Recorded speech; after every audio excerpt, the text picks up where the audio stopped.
Obviously in keeping with the great esports depression and esports winter, whatever you want to call it, Astralis are right up there. Remember, I've been all over Astralis. I have written about how their share price is a joke, how obviously they have made a ton of bad decisions in terms of just in a business direction, reputationally speaking. My publication of the Hunden files shows through court filings that Casper Witt valued Hunden's opinion even over people that were employed by Astralis at the time. And clearly, despite being a supposed god-tier mind for the game and for sports that Nicola Nyholm was so impressed by, didn't even understand basic things like, can we put blame F on entry and stuff like this. Now, they have decided that they're going to have a strategic review of how things have been going as a business, and you can just read what they've come up with. I'll read you the full thing. Esports organisation Astralis announced Thursday that its board of directors has initiated a strategic review to explore the future position of the company, which could include delisting that company's shares, stop me if you've heard this one before, i.e. going private, issuing new shares, or a sale of the company's shares and assets to new people. Today, Astralis announced that its board of directors has decided to initiate a strategic review. Astralis continues to deliver upon its publicly disclosed financial targets. However, the company's shares now trade at a material discount to the price of the initial public offering of 8.95 Danish kroner. The targets for Astralis for the financial year ending 31st of December 2023 remains a net revenue in the range of 85 million to 90 million Danish kroner, which is in line with 2022. The board believes that Astralis remains in a position to generate positive returns for its shareholders. Therefore, the board today announces that it intends to undertake a strategic review. Hello WhatsApp. Hello Nicola Nyholm. The board believes that Astralis remains in a position to generate positive returns for its shareholders. Therefore, the board today announces that it intends to undertake a strategic review to consider the future position of the company. The strategic review will include the assessment of a possible delisting of the company's shares, a combination with another company, an issuance of new shares, and for a sale of all or some of the company's shares and or assets. Combinations of all or some of the four possible transactions may also be the outcome of the strategic review. The board will continue to update shareholders on the progress of the strategic review as appropriate. There can be no certainty as to the outcome of the strategic review, nor whether any potential transaction would be successfully completed. And so you have to wonder what that's going to be and what that's going to look like. They already have a partnership with someone. I can't remember off the top of my head. That maybe they might do it. But essentially, what's optimal for Astralis here is to sell, get another one of these sugar daddies in. This is what everybody wants to do. Everybody wants to find these buyers. And you can see that, if you look in terms of where they're at, share price-wise, again, it's pennies. It doesn't mean anything. And it's hard to understand where they would generate any value for a prospective owner, somebody to come in. Like, what's so great about the Astralis brand right now? Like, why would anybody want to own Astralis? Remember, they might be the kings of Denmark, right? But Denmark's not like a huge market to begin with. It's only got a tiny little population. It's great for Astralis. Denmark obviously make money from being the essentially only show in town in Denmark.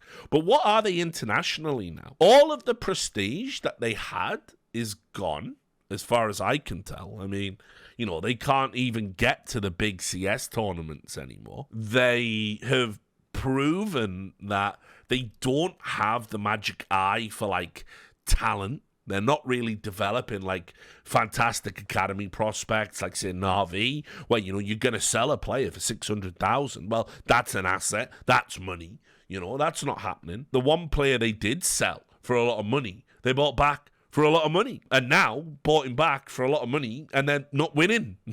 Still, their league team has finally done something in LEC, but maybe too little too late. Keep in mind, they finished almost dead last every split with, I think, like one exception to that up until now. So it's just sort of crazy to me that, like, we're here again. Like, what was the plan? Like, what did you think was going to happen? Right? We're public. We're doing, there's got to be some sort of sustained pathway for, like, success. None of these brands have come up with this stuff. It's wild. Astralis, they're doing a strategic review. While that happened, obviously, other old school brands that maybe lost the shine, lost the luster that they used to have.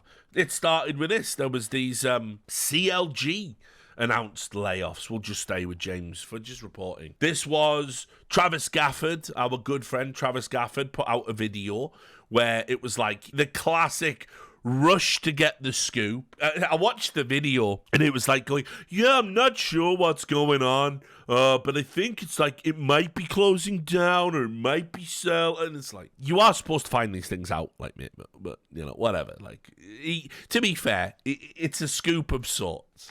You know, but whatever. So CLG said, we're laying off a bunch of staff. It's the only way that we can do. You can see here, the Esports Advocate independently confirmed with several current CLG employees that layoffs were indeed happening. The scale and the scope of the situation at the Los Angeles-based esports organization, as described by a video from Lord Content gathered on Monday, could not be independently verified as of this writing. In a video released on Monday evening, Gafford claimed that CLG staff were informed on Monday that they would be laid off, and the only thing the company will keep operational is its League of Legends team. In other words, this is this silent running process I talk about. They need to keep that running to meet contractual obligations, but that's also the thing you're going to be looking to sell, and the slot itself has value. It's why all these North American orgs jerk off over the prospect of being in these franchise leagues. So CLG was owned by Madison Square Garden Entertainment. That was another one of those big names that came in, wanted to buy something. CLG wasn't a particularly, like, prestigious brand in terms of where it was positioned when they came in, but it was a brand that had, like, some legacy and a brand that was at least interwoven into the fabric of League of Legends. You know, it's very hard to imagine North American League of Legends without CLG, even though CLG sort of hadn't been all that relevant for a long, like, period of time. But anyway, so they come in, they pick them up. For me, the sad part about CLG doing all these layoffs, shutting down, was the women's team, was CLG Red.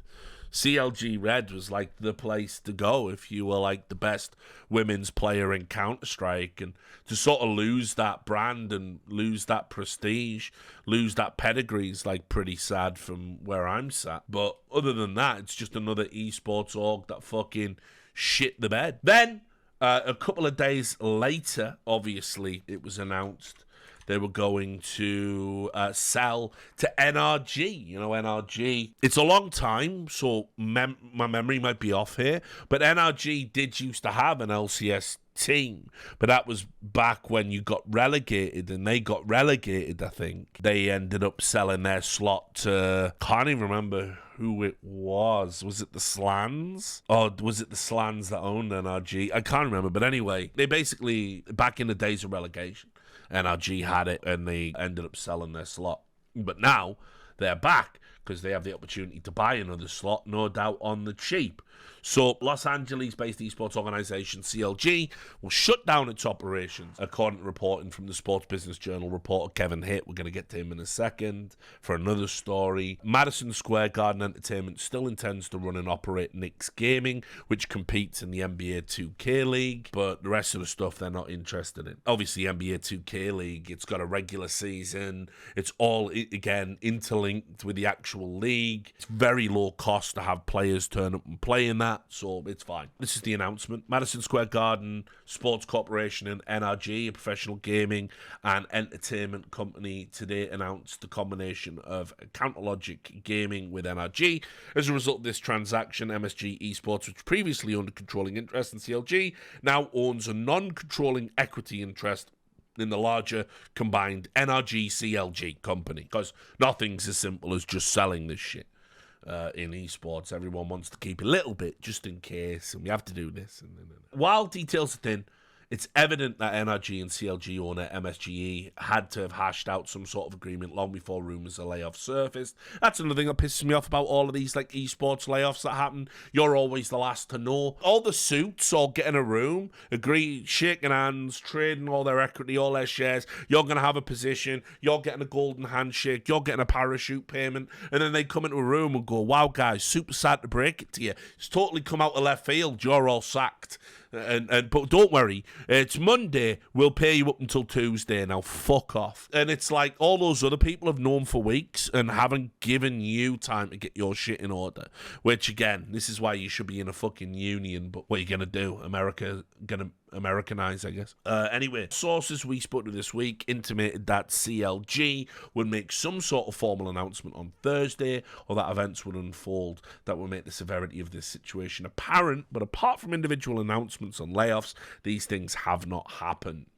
TEA reached out to CLG, its parent company MSGE, and NRG earlier in the week, but NRG and CLG did not respond with requests for comment. An MSGE rep issued the following statement saying, while changes like this are always difficult, we're streamlining CLG's operations to better position the company for long-term success and are also currently exploring strategic alternatives for the business.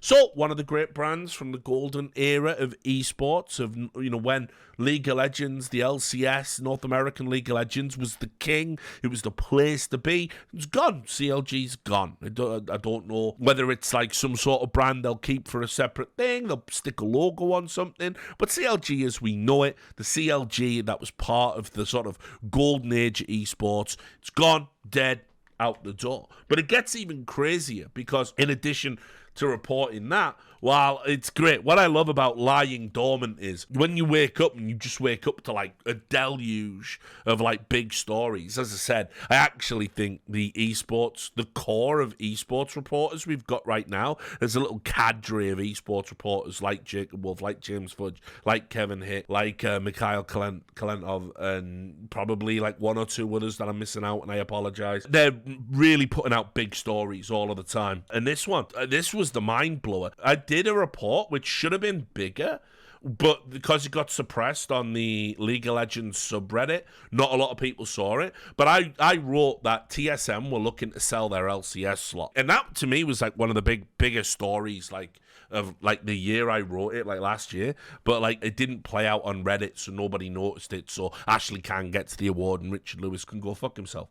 But anyway, this one is from the 31st of March, so again, about 10 days ago at this point. LA-based TSM will be pausing most of its esports efforts in several titles and may be putting its League of Legends Championship Series franchise on the block, sources tell the Sports Business Journal. TSM is one of the more popular esports and lifestyle organizations within gaming. It fields competitive squads in Valorant, Fortnite, Apex Legends, and others. Sources tell the Sports Business Journal that TSM took a big financial hit when its 10-year, $210 million naming rights deal with FTX disappeared after the crypto brand infamously went belly up.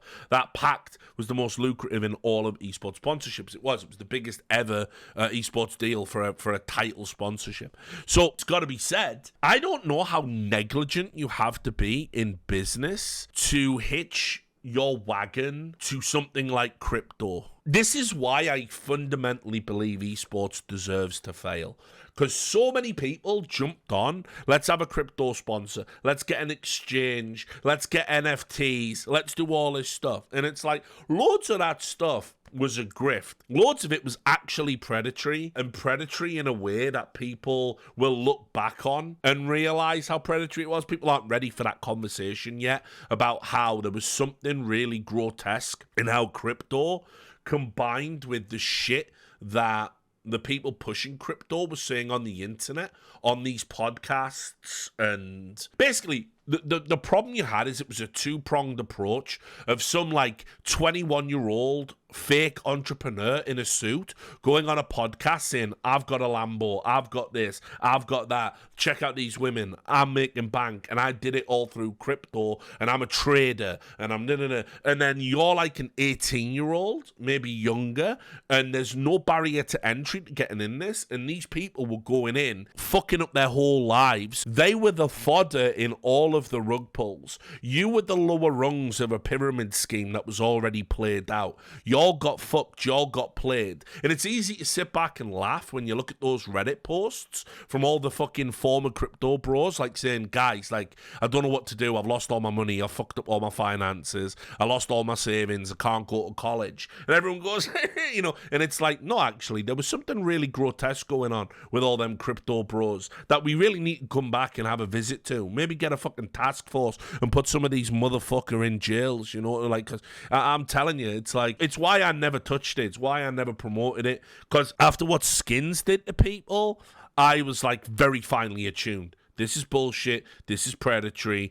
Creating an aspirational element with this is dangerous, and it's going to ruin a lot of lives for young adults that would have had functionally normal lives if they just hadn't got into this bullshit. So anyway, the FTX deal is one of the most negligent of all time. Like, I know nothing about crypto. Like, is everyone so easy to tell me? But I knew straight away FTX was nonsense. That Sam Bankman-Fried with his little fucking titties, like, you knew he was a fucking clown. Like, it was just a joke, like, absolute joke. I knew as soon as I heard, oh, he was playing League of Legends, you know, like, in the business meetings. I'm like, right, oh, this guy's a fucking clown. He's not even charismatic, and you're getting finessed by this dude. Like, it was utter bullshit right from the fucking get-go. The idea that, like, successful business people had calls and meetings with that guy, and they were like, oh, he's just a genius. Of course he's, like, not neurotypical. You know, they aren't they? It's like, guys, listen to what he's saying. He was guaranteeing returns on investment. I mean, this is like 101. Like, this is like 101. You got clowned by a bronze League of Legends player who was high half the time he was talking to you. Like, you really need to go look in the fucking mirror, you know? Anyway, the TSM deal and the subsequent Riot deal, the idea, this is what you hung your hat on, you deserve to go bust. I'm sorry, like, you deserve to go bust, and all the people whose lives are impacted by this decision should fucking sue you into oblivion, because the idea you couldn't see this coming, you couldn't see that FTX was a fucking, you know, bad beat, I don't know what to tell you. Like, I don't know what to tell you. I would have told you to walk away from that. And I am not an expert in that field. Anyway, the pausing of esports continues a period of significant change at TSM, which last month saw its COO depart the organisation, and in February saw its defending champion Rainbow Six Siege squad depart that esports circuit. However, after the downfall of FTX last year, TSM put a statement out saying TSM is built on a solid foundation. We are stable and profitable, and we continue to forecast profitability for this year, next year, and beyond. We look forward to a great year in 2023. What about today, dickhead? The sources also tell the Sports Business Journal that TSM will continue to focus on its Blitz application, a tool that helps video game players develop in-game skills and strategy in titles such as League of Legends, Valorant, and more. Well, let's just also get to this, right? Because when those mass layoffs were happening, I got no love for TSM fans. They're disgusting. They're one of the worst, most obnoxious fan bases on the internet. But I also do believe, like, when fans ask for transparency, you're entitled to that transparency. You know, if you're asking questions and the answers aren't forthcoming, you have got a bit of a right to be mardy about it, like.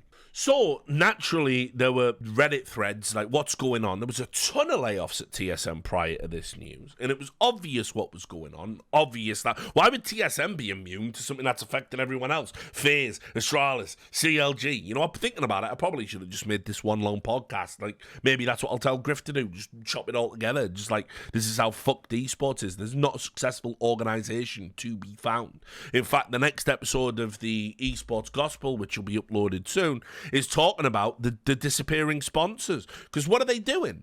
Like, have you noticed, like, that EG story that I did, which I'll tack it onto this in a bit, you know, sponsors sort of quietly leaving, not re-signing, not renewing deals. The global economy has only seen in the US a 7% decrease in sort of advertising budget. You know, so the whole advertising industry in the US has only seen 7% shrinkage in its market. That's not a lot, guys. That's not like 2008. That's not like 2008 levels. Yet in esports, we're on 2008 levels. So what's going on? And I'll tell you what's going on. All these orgs are signing sponsors, anyone, and they are offering zero value to their partners. They're offering zero value. That's what's going on. So the next Esports Gospel is about the great disappearing sponsor.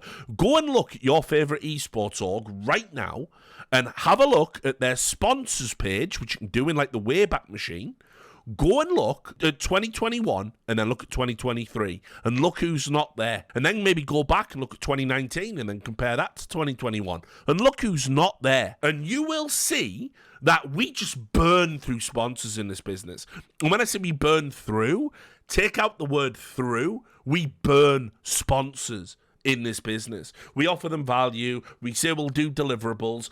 All these orgs just fucking sell them down the river, sell them a bunch of bullshit they can't possibly get, deliver upon, lie about all the numbers, lie about the view, and then they walk away. They get finessed and they fuck off. But the average esports org goes, well, plenty more fish in the sea. Right? We haven't got a Red Bull sponsorship. We'll go get a Monster sponsorship. Can't have a Monster sponsorship. We'll go get a G Fuel sponsorship. What starts happening, guys, when you burn through all three? Do you know what I mean? What happens then? Okay, well, there's an energy drink called Pussy. We can have them. All right, you've got Pussy energy drink. Oh, now you fucked over that? What now? What happens now? That's what's going on in esports. That is what has happened for 10 years. Easily. And we're getting to the end of it now, where people are just like, there's no point being here anymore. Anyway, obviously, shout out to the sponsor, NordVPN. Get yourself over to nordvpn.com/RLS. We're into another 6-month extension on our long-standing contract, which is going to take us up to close to 4 years, I think. So if you haven't signed up, do go and take advantage of it. Obviously, right now, the offer that they're doing is if you go and get the 2-year package, get an extra amount of time randomly assigned to your account, completely free of charge, because they're like the one sponsor we've got at the moment. Obviously, throw all your love into them because it's good to have them. Reginald Bro came out and addressed. There was a thread made on TSM saying it's kind of ridiculous to put the announcement behind the mass exodus. And what this means is the announcement hadn't come first, and people at TSM were basically saying, oh, we're going, bye, it's been real. And everyone's going, why is everyone associated with like LCS leaving TSM right now? What the fuck is going on?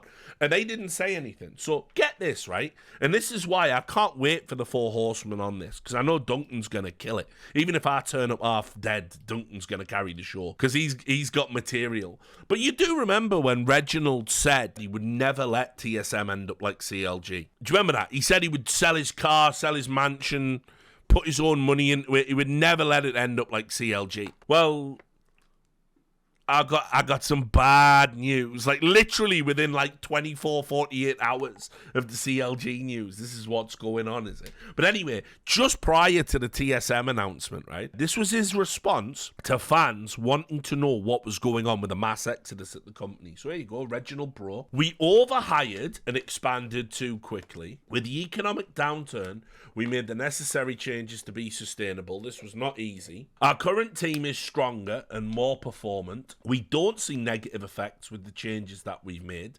TSM was not headed in the right direction. I'm taking a more hands-on role. In fact, we've put the right decision makers in place to be more successful long term. So good news, everyone. Reginald has realised why TSM, his brand that we all know he ruled with an iron fist because he got investigated for mistreating staff and sanctioned by League of Legends for it. And he says the problem we have is that I wasn't hands-on enough. Then he added an update. We're in the process of figuring multiple things out and will not be able to make any sort of announcement until everything is final and complete. Expect a minimum of 4 to 5 months. I will make a post later on why we decided to invest less into LCS this season. So, by the way, that's 18 days, and then 18 days of a more hands-on effect from Reginald. And the headline is, TSM will be pausing almost all esports operations. Brilliant. The hands-on role's really working. And also, yeah, we can't tell you the full story until 4 or 5 months later down the fucking road. You've absolutely killed it once again. Like, please, part of being successful sometimes is like knowing the areas where you fail and just offloading to other people. Brilliant. Great job, TSM. So TSM are in the fucking bin. FaZe are in the bin. TSM are in the bin. Everyone's in the bin. This was my latest on Substack. This was the report that I put up about, Evil Geniuses, multiple sponsors quietly leaving Evil Geniuses. Talks about Evil Geniuses, two rounds of layoffs, etc. Anyway, currently, the Evil Genius website lists the following partners. Premier League football team, Wolverhampton Wanderers. Peak 6. Now, just to get this out the way, remember that The Premier League football team Wolverhampton Wanderers isn't like a sponsor of Evil Geniuses. The Fosun Sports Group, which is a Chinese sports group that owns Wolves, invested in Evil Geniuses for a piece of it, so they could have Wolverhampton Wanderers associated with Evil Geniuses as like their esports partner, and in exchange for that, Evil Geniuses wove like a gold line into their fucking jerseys. So Wolves, okay, Peak Six, they're the owners.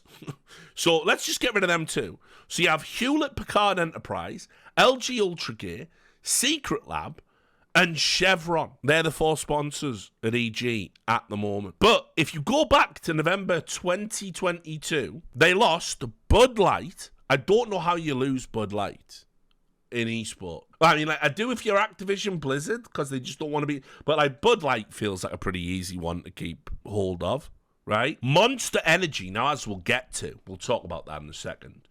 To me, I don't know who they are, but they're gone. BitCasino.io and Ace Predator, right? So, let's just start with BitCasino. I did my due diligence. I reached out to all of these partners and sent emails saying, like, I'm writing an article about you no longer sponsored with Evil Geniuses. I just wanted to understand, was this not renewed? Was this terminated early? Whatever. Like, just a boilerplate email. I sent all of them. Nobody replied, of course. Now, BetCasino.io.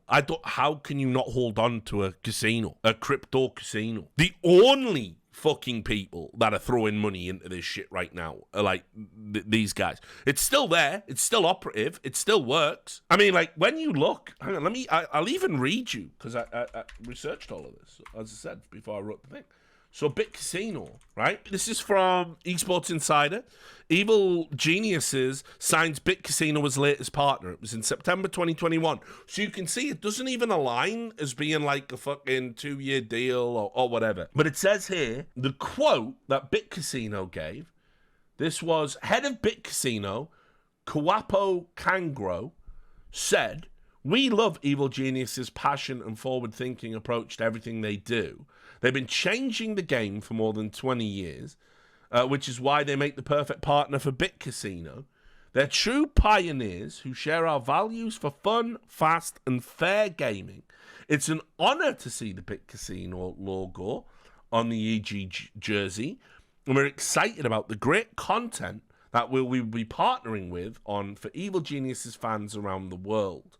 Brian Millman, the director of corporate partnerships at Evil Geniuses, said, "Evil Geniuses has always been a trailblazer within esports, and bringing on a pioneer in their industry like BitCasino, EG continues our commitments to engage our fans in new innovative ways." Now, I looked up. I couldn't find a lot of content. Apparently, they made a custom map in CSGO, and it was like Tarek made a custom map, and it was like branded as a BitCasino map. So that was there. The partnership features CSGO programming, which includes a custom created map featuring familiar B-site locations. So I think they made like a Rush B map, basically, in which Tarek promoted on his stream or something. I don't know. But that was it. That was like the sum of the content, as far as I could tell. I went onto the BitCasino website. There was an article, and it was called Reasons to Bet on Evil Geniuses. And this was in June of 2022. And it's like one of these garbage SEO articles. And at the end, it says, okay, this is all legit. What makes Evil Geniuses even more spectacular? Right, so this is published on the BitCasino blog section of the website, right? And I'm not linking to it because I don't know what crazy shit will pop up on a fucking slots website. It said, what makes Evil Geniuses more spectacular is the partnership with the best online casino in the world, BitCasino. It's like that fucking Obama meme where he's giving himself the medal. Like, what? Redefining how you play. Both BitCasino and Evil Geniuses are here to give punters numerous reasons why you should bet on this team on their platform. With one of the greatest online casinos working today on EG's side, it's hard to deny the team's amazing potential of winning multiple games. This is like staggering stuff.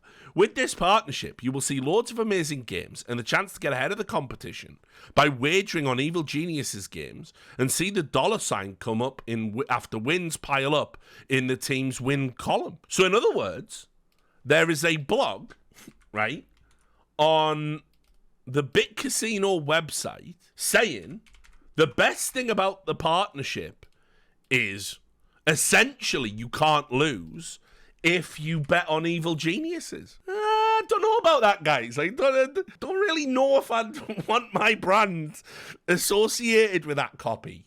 And it's especially unreal when you consider one of the surefire things you can back in any game, almost, is for EG to lose. And they don't stack W's in the win column, which is the only column a W could go in. I mean, keep in mind, they focus on their daughter team as well. It's especially hilarious, I guess. This is June 2022, right? And they focus on their daughter team. And when did they cut their daughter team? This is the one with, like, Artesian. So, okay, in June 2022, their Bit Casino partner tells you, look at this amazing daughter team they've got. You can't lose if you bet on them. Paraphrasing. Then, by November 2022, Evil Geniuses drop the legendary daughter team so they can pick up a predominantly Peruvian daughter team to save money. Evil Geniuses, ladies and gentlemen. Anyway, the point being, losing Bit Casino, I don't understand. Losing Ace Predator, they're like a really good brand.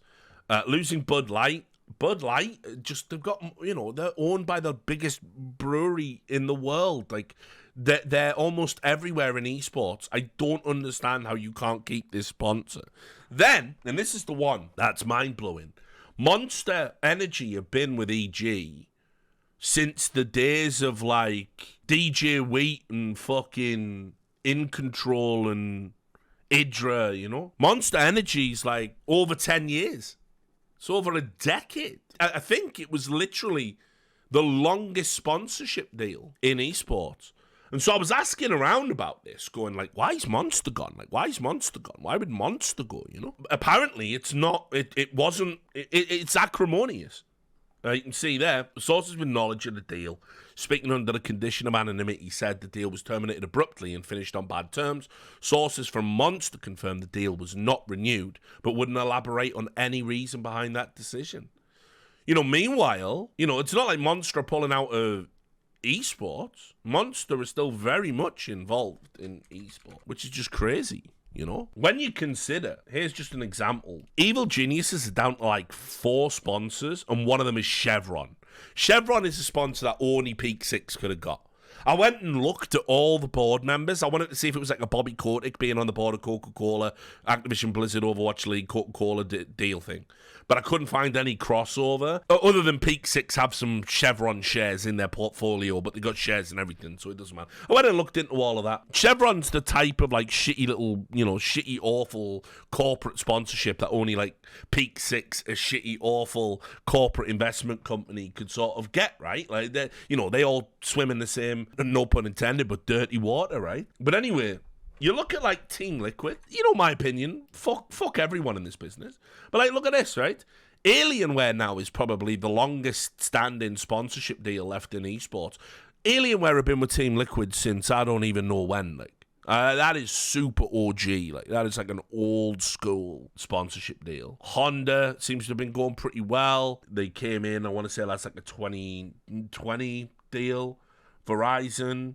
Monster Energy. So Monster, like, we can't be with the brand that we've always been synonymous with, but we're sticking with Liquid. Don't even know who some of these are. SAP, IMC Trading, Thorn, Fury, Hyper, Secret Lab as well, Huya. I mean, that's like a good set of sponsors. Like, to have that many sponsors is about right for where an esports org needs to be. But I look now, I think TSM are down to 6. The great disappearing esports sponsor, because there's no point.